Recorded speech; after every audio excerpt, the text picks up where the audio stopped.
You know, it's weird how some things get more praise than other things. Take Indiana Jones, for instance. I've said before that Star Wars and Indiana Jones were two of my bread and butter movies growing up. Without the Star Wars original trilogy and the first three Indiana Jones movies, I would fundamentally be a different person today. And yet, for some reason, Star Wars seems to get more love in the circles that I am in. Reviewers, internet personalities, general fans who just have something to say, it seems like they are all much more about Star Wars than Indiana Jones. And I guess that's true for me as well. But I can't really explain why. I mean, conceptually, both franchises started out pretty much the same. They are both loving homages to film serials and adventure pulps of the 1930s, but with arguably more human emotions and definitely more of a budget. And the 1930s adventure serials and pulp magazines aren't the only things that influenced these movies. You don't have to go far on the internet to hear about all the things that inspired Star Wars. Westerns, samurai films, anime, the writings of Joseph Campbell, and Indiana Jones is the same way. When you watch Raiders of the Lost Ark, it's pretty clear that Lucas and Spielberg are going for a little bit of Humphrey Bogart in the main character. And if you watch the extra features that comes with the box set for the first three movies, Spielberg and Lucas both talk about how they basically wanted to do their own spin on the James Bond movies, but with less gadgets.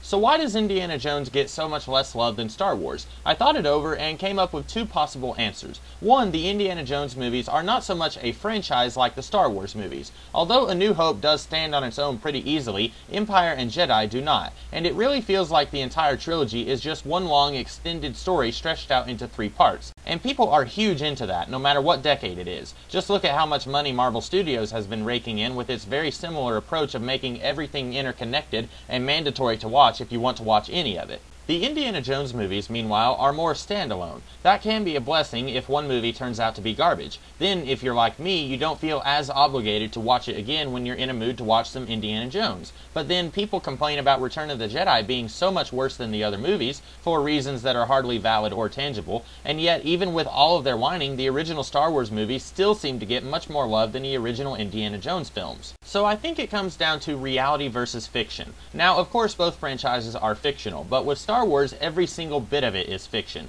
The setting, the factions against one another, the politics, it's all completely made up. But Indiana Jones, it's set in the real world, or at least a version of the real world. You may not believe in the wrath of God in the form of a big golden crate or magic cups that bring people back from the dead, but World War II, the Nazis, these things and more are rooted in reality. And so I think subconsciously, people are less interested in Indiana Jones. With Star Wars, when you watch A New Hope, there's this sense that the franchise can go anywhere from that point, because it's all 100% made up. But with Indiana Jones, set right on the cusp of a world war, when you watch Raiders of the Lost Ark, if you're familiar with history at all, then you know what happens next. The Axis powers form an alliance. They start aggressively expanding. War begins. Eventually Pearl Harbor happens. America gets involved in the war. A few years later, the war ends. From the very beginning, Indiana Jones is much more limited in where it can go, and that might just be part of the reason why Lucas and Spielberg and crew decided to have the next movie be a prequel, just so that they could work outside of the box that they had built around themselves in deciding to set the first movie in the 1930s. Now, I'm not necessarily saying that this is the definitive reason why Indiana Jones seems to get so much less love than Star Wars, but it might just be the reason that I have less of an affinity for this franchise than its brother in the pulp revival from the same father. But that's not to say that I dislike Indiana Jones. Far from it. In fact, I recently rewatched Raiders again, and it's piqued my interest in this franchise to the point that I would like to do a review of each film. Consider this video just a prelude to my reviews of the rest of the franchise, so look out for those videos in the coming weeks. In the meantime, I hope you guys like this video, and if you want more videos that are kinda like this, let me know in the comments below. And if you like this video, like I said, be sure to like, share, comment, and subscribe. And I'll see you guys later in the week with other kinds of videos. See you then.